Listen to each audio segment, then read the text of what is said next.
بسم اللہ الرحمن الرحیم۔ السلام علیکم ورحمۃ اللہ وبرکاتہ۔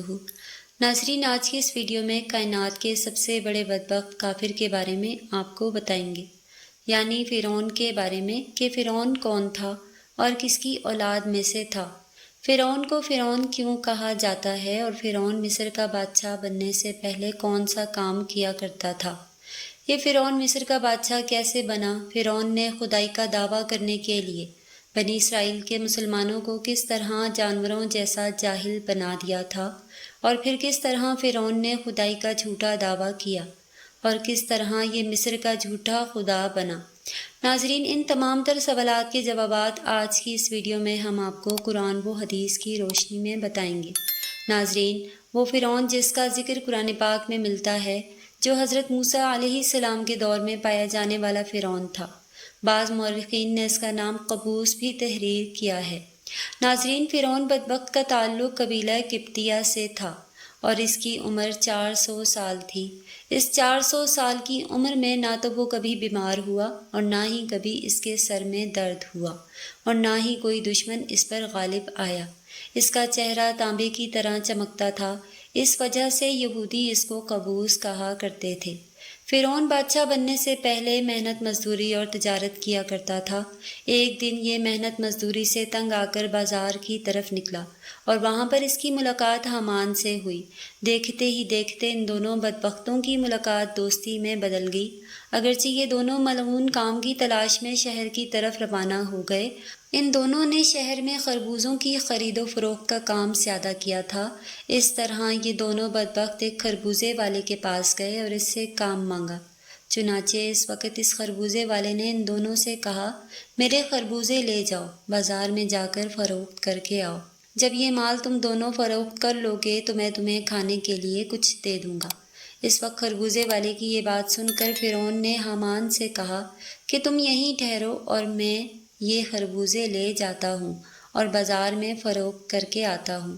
چنانچہ ایسا ہی کیا گیا۔ فرعون وہ خربوزے لے کر شہر کی طرف چلا گیا اور وہاں جا کر فرعون نے دکانداروں سے خربوزے خریدنے کا کہا۔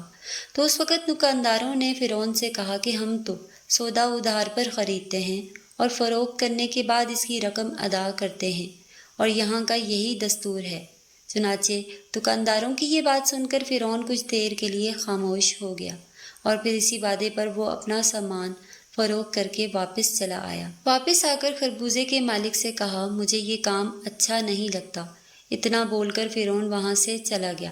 اب فرعون کو کسی اچھے کام کی تلاش تھی جس کی وجہ سے فرعون زیادہ سے زیادہ مال و دولت اور روپیہ پیسہ کما سکے۔ اس کے بعد فرعون بادشاہ مصر کے دربار میں چلا گیا اور اس کی خدمت میں جا کر درخواست پیش کر دی کہ میں بہت دور سے آیا ہوں، میں بہت غریب ہوں اور مجھے کسی کام کی تلاش ہے اور میں کھانے پینے سے بھی عاجز ہوں۔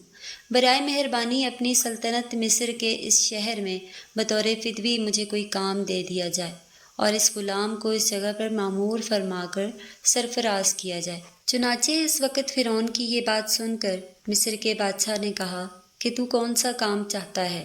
چنانچہ بادشاہ کی یہ بات سن کر فرعون نے کہا کہ مجھے مصر کے قبرستان کی دروگی دے دی جائے اور اس کے بدلے میں کچھ رقم فدیے کے طور پر شاہی خزانے میں جمع کروایا کروں گا اور باقی رقم اپنے پاس رکھوں گا، اور میری اجازت کے بغیر مصر کے اس قبرستان میں کوئی بھی مردہ دفن نہ ہوگا۔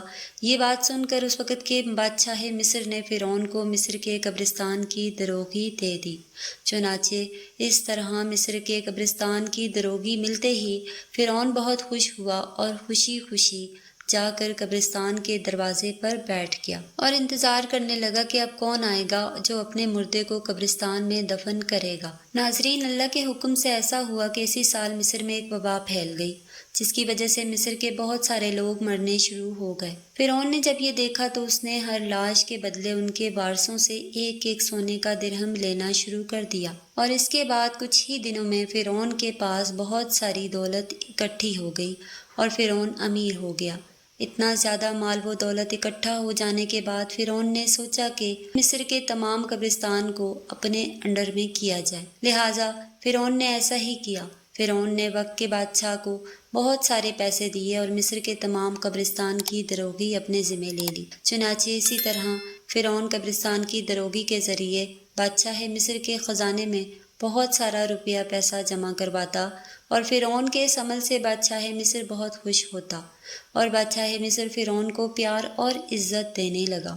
چنانچہ اسی دوران اللہ کے حکم سے ایسا ہوا کہ اس وقت مصر کا وزیر مر گیا، اور چونکہ فرعون اس وقت بادشاہ مصر کا بہت زیادہ قریبی بندہ بن چکا تھا، لہٰذا مصر کے بادشاہ نے فرعون ہی کو مصر کا وزیر مقرر کر دیا۔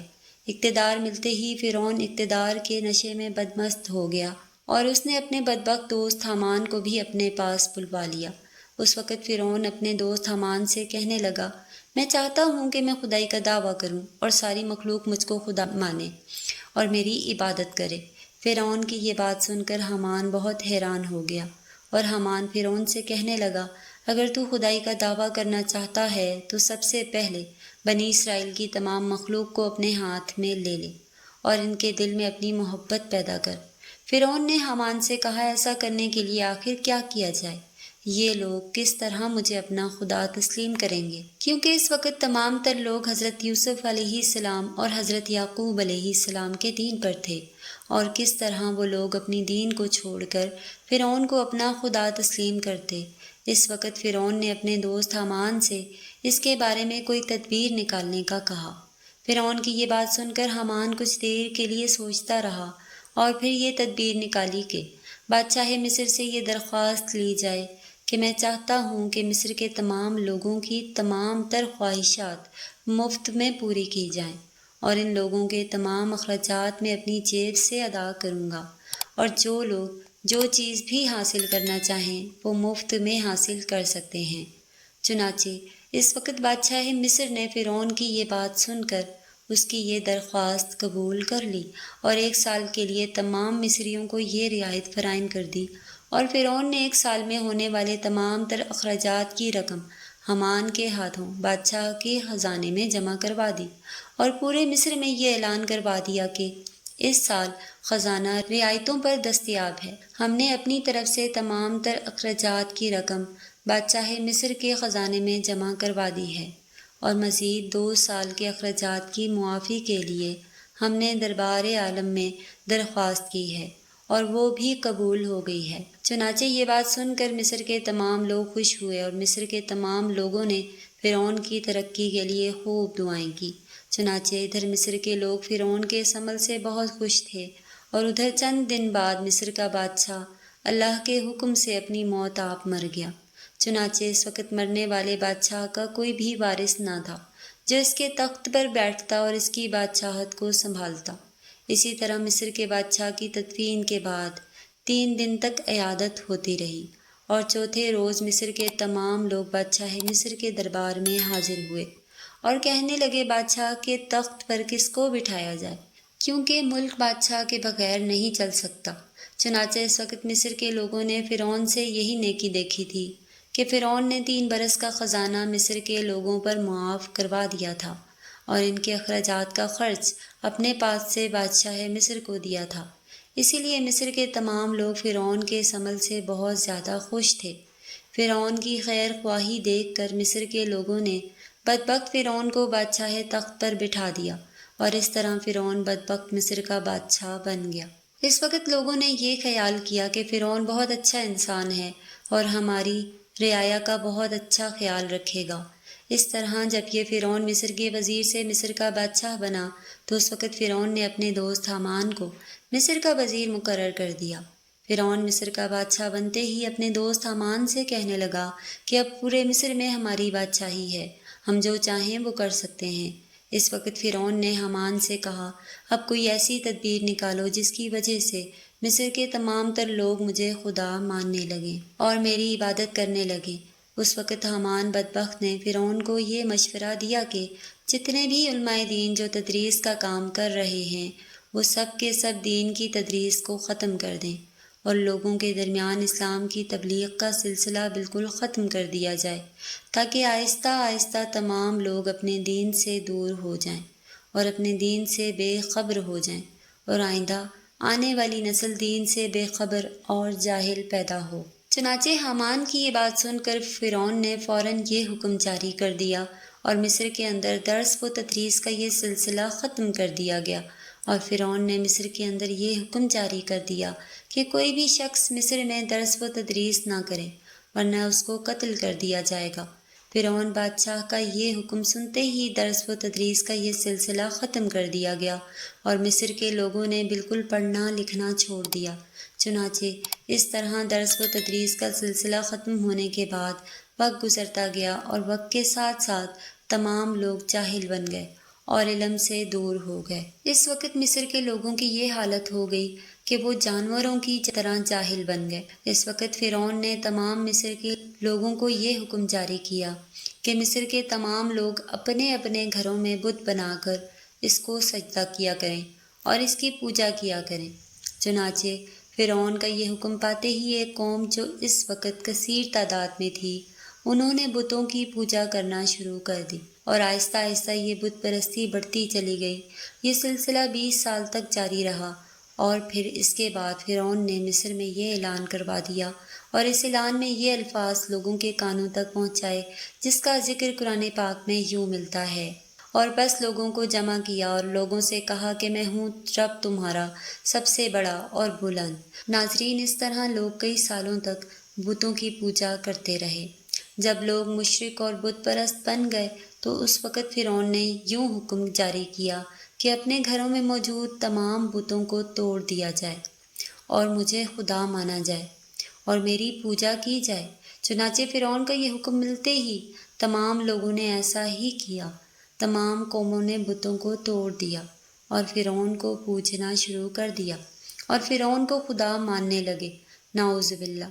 لیکن قبطی قوم کے علاوہ کوئی دوسرا فرعون کو خدا نہیں مانتا تھا۔ قبطی قوم واحد ایسی قوم تھی جو فرعون کو اپنا خدا مانتی تھی، اور باقی تمام تر لوگ اللہ کی وحدانیت پر یقین رکھتے تھے اور اللہ تعالیٰ کو اپنا خدا مانتے تھے۔ اس وجہ سے فرعون قبطیوں پر بہت مہربان تھا اور بنی اسرائیل کے مسلمانوں پر طرح طرح کے ظلم و ستم کیا کرتا تھا، کیونکہ بنی اسرائیل کی قوم حضرت یوسف علیہ السلام کے دین پر تھی۔ اس وجہ سے تو فرعون ان پر ظلم کرتا رہا، اور رسول محترم حضرت محمد صلی اللہ علیہ وآلہ وسلم نے ایک دفعہ زمین پر 4 لکیریں کھینچی اور پاس بیٹھے صحابہ سے پوچھا، تم میں سے کوئی جانتا ہے یہ کیا ہے؟ صحابہ نے عرض کی، اللہ اور اس کا رسول بہتر جانتے ہیں۔ رسول اللہ صلی اللہ علیہ وسلم نے فرمایا، یہ جنتی عورتوں میں سے سب سے افضل 4 عورتیں ہیں، خدیجہ بنت خویلد، فاطمہ بنت محمد، فرعون کی بیوی آسیہ اور عیسیٰ کی والدہ مریم بنت عمران۔ ناظرین گرامی، حضرت آسیہ زوجہ فرعون ایسی بابرکت خاتون جن کا ذکر قرآن پاک میں اللہ پاک نے یوں بیان فرمایا ہے، اور اللہ نے ان لوگوں کے لیے جو ایمان لائے زوجہ فرعون کی مثال بیان فرمائی ہے۔ حافظ ابن حجر عسقلانی لکھتے ہیں کہ مصری شاہی خاندان کے بادشاہ ریان بن ولید جو کہ حضرت یوسف علیہ السلام کے دور میں تھے، ان پر ایمان بھی لائے تھے۔ ان کی پوتی بے حد حسین و جمیل تھی جن کا نام آسیہ تھا، اور نسب کچھ یوں بیان ہوا ہے، آسیہ بنت مزاحم بن عبید بن ریان بن ولید۔ جب رامسس شاہ مصر بنا تو اس نے تخت سنبھالتے ہی لوگوں کو عیش و عشرت میں ڈال دیا۔ اس نے یہ فرمان جاری کیا کہ آج سے سارے اسرائیلی قبطیوں کے غلام ہوں گے۔ چنانچہ اسرائیلی غلاموں کی لسٹیں بنا کر ہر ایک گھر میں ان کو نوکر رکھ دیا گیا۔ فرعون مصری لڑکیوں کا بے حد شوقین تھا۔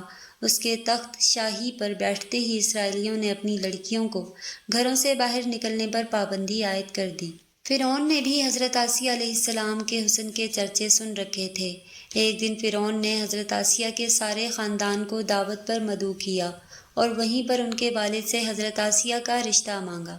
حضرت آسیہ کے والد نے انکار کیا تو اس نے دھمکی دی کہ تم سمیت تمہارے سارے خاندان کو اس محل سے باہر نہیں جانے دیا جائے گا، سب یہیں پر قتل کر دیے جاؤ گے اور تمہاری اولادیں بھی اسرائیلیوں کی طرح غلام بنا لی جائیں گی۔ یعنی بادشاہت کے طور پر حضرت آسیہ اور فرعون مصر کی شادی ہو گئی۔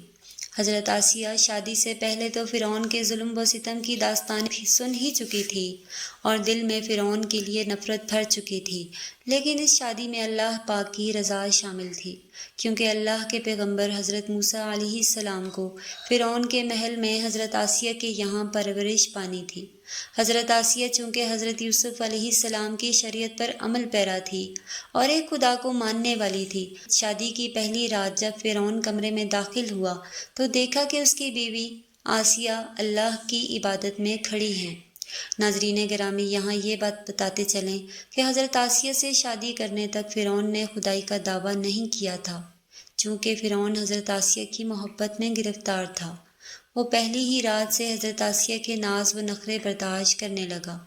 اس نے حضرت آسیہ کی عبادت میں مداخلت نہ کی اور انتظار کرتے کرتے سو گیا۔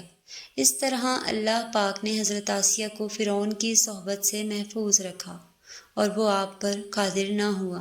بعض روایات تو اس طرح ملتی ہیں کہ جب بھی فرعون حضرت آسیہ کی خلوت گاہ میں داخل ہوتا تو حضرت جبرائیل امین فرعون اور حضرت آسیہ کے درمیان پردہ حائل فرما دیتے، جس سے وہ ساری رات پرسکون سویا رہتا۔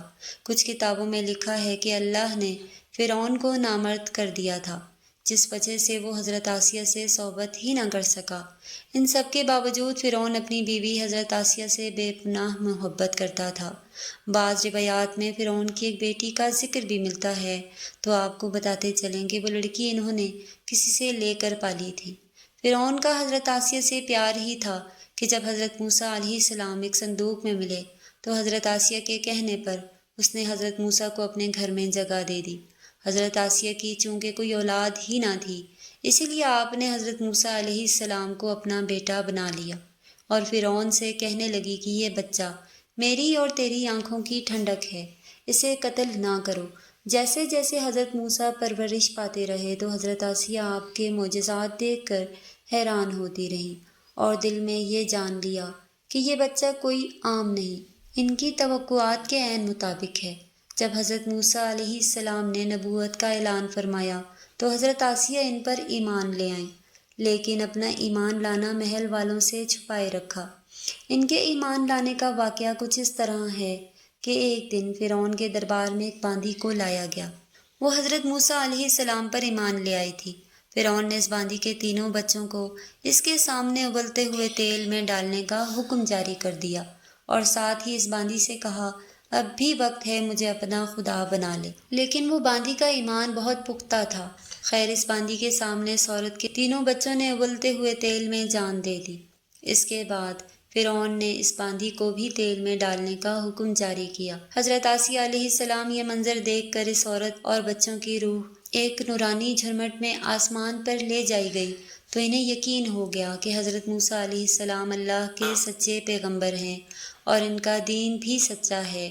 قصر فرعون روز بروز پرآشوب ہوتا گیا اور حضرت آسیہ نے فرعون سے کنارہ کشی اختیار کر لی۔ حضرت موسیٰ کا دفاع کرتی رہیں۔ حضرت موسیٰ علیہ السلام کے چاہنے والے فرعون کے سپاہیوں کے ہاتھوں ظلم و ستم کی بھیڑ چڑھنے لگے اور انہیں بے دردی کے ساتھ قتل کیا جانے لگا، یہاں تک کہ فرعون نے حضرت موسیٰ علیہ السلام پر ایمان لانے والے ایک شخص سے، جس سے قرآن کریم نے مومن آل فرعون کے نام سے یاد کیا ہے، بڑی ہی بے دردی سے قتل کیا، جس کے بعد حضرت آسیہ علیہ السلام کے سفر کا پیمانہ چھلک اٹھا اور کھلم کھلا فرعون کی مخالفت کرنے لگی۔ فرعون کو جب علم ہوا کہ اس کی بیوی بھی حضرت موسیٰ کے خدا پر ایمان لے آئی ہے تو فرعون میں غیظ و غضب کی آگ بھڑک اٹھی۔ پہل تو اس نے اپنی بیوی کو اکیلے میں سمجھایا کہ اگر میری بیوی ہی مجھے خدا ماننے سے انکار کرے تو پھر بہت سے لوگ سرکشی کریں گے، لیکن حضرت آسیہ نہ مانی، بلکہ فرعون کو بھی دعوت حق کی تبلیغ کی اور کہا کہ اللہ پاک سے معافی مانگ کر حضرت موسیٰ علیہ السلام پر ایمان لے آؤ۔ بہت سی راتیں اس طرح جھگڑوں میں گزر گئیں۔ جب محل فرعون میں یہ باتیں ہونے لگی کہ فرعون کی لاڈلی بیوی ہونے کی وجہ سے آسیہ کو کوئی سزا نہیں دی جا رہی تو فرعون غصے میں آ گیا۔ اس نے سب سے پہلے مار پیٹ شروع کر دی اور خود اپنی بیوی کو سزائیں دینے لگا۔ وہ حضرت آسیہ علیہ السلام کو پورا دن تپتی ریت پر ننگے پاؤں کھڑا رکھتا اور رات کو ان کے پیروں کے زخموں پر خود نمک لگاتا۔ اس طرح کئی دن گزر گئے۔ جب فرعون کو یقین ہو گیا کہ اب حضرت آسیہ علیہ السلام کو وہ حضرت موسیٰ کے دین سے نہیں ہٹا سکتا تو اس نے اپنی بیوی کو سزا دینے کا فیصلہ کر دیا۔ حضرت آسیہ کے چاروں ہاتھوں پیروں پر لوہے کی کیلیں ٹھوک کر چاروں کونوں میں اس طرح جکڑ دیا کہ وہ ہل بھی نہ سکی، اور بھاری پتھر آپ کے سینے پر رکھ کر ان کو ریت پر دھوپ میں لٹا دیا اور پانی بند کر دیا، لیکن پھر بھی حضرت آسیہ علیہ السلام ایمان پر عزم و استقلال کے ساتھ ان کے مصائب کے باوجود قائم و دائم رہی اور فرعون کے کفر سے خدا کی پناہ چاہی، جسے اللہ پاک نے یوں بیان فرمایا ہے: اور اللہ نے ان لوگوں کے لیے جو ایمان لائے ہیں زوجہ فرعون کی مثال بیان فرمائی ہے، جب اس نے عرض کیا: اے میرے رب، تو میرے لیے جنت میں اپنے پاس ایک گھر بنا دے اور مجھ کو فرعون اور اس کے عملے بد سے نجات دے دے اور مجھے ظالم قوم سے بھی بچا لے۔ ایک روایت تو یہ ہے کہ فرعون نے حضرت آسیہ کی کھال بھی اتروا دی اور پھر ان پر چٹان کو گرا دیا۔ اللہ اکبر۔ لیکن زیادہ تر مفسرین یہ روایت کرتے ہیں کہ جب حضرت آسیہ کے ہاتھوں پاؤں میں کیلیں ٹھوک کر ان کو باندھا گیا تو ان کی روح پرواز کر گئی تھی۔ آپ کا مزار پر انوار مصر میں ہی واقع ہے۔ ناظرین گرامی، حضرت آسیہ کا اپنے ایمان پر قائم رہنا آج کے دور کے تمام مسلمانوں کے لیے مشعل راہ ہے۔ خاص طور پر خواتین کے لیے یہ درس ہے کہ عورتوں کے اندر بھی اتنی طاقت موجود ہوتی ہے کہ وہ ہر طرح کے ظلم و ستم کے آگے پہاڑ بن سکتی ہیں۔ اللہ پاک سے دعا ہے کہ وہ ہم سب کی بے حساب مغفرت فرمائے، ہمیں نیک بندوں کی راہ پر چلنے کی توفیق دے، آمین ثم آمین۔ ناظرین، کمنٹ باکس میں ایک بار صلی اللہ علیہ وآلہ وسلم ضرور ٹائپ کریں۔ شکریہ۔ اللہ حافظ۔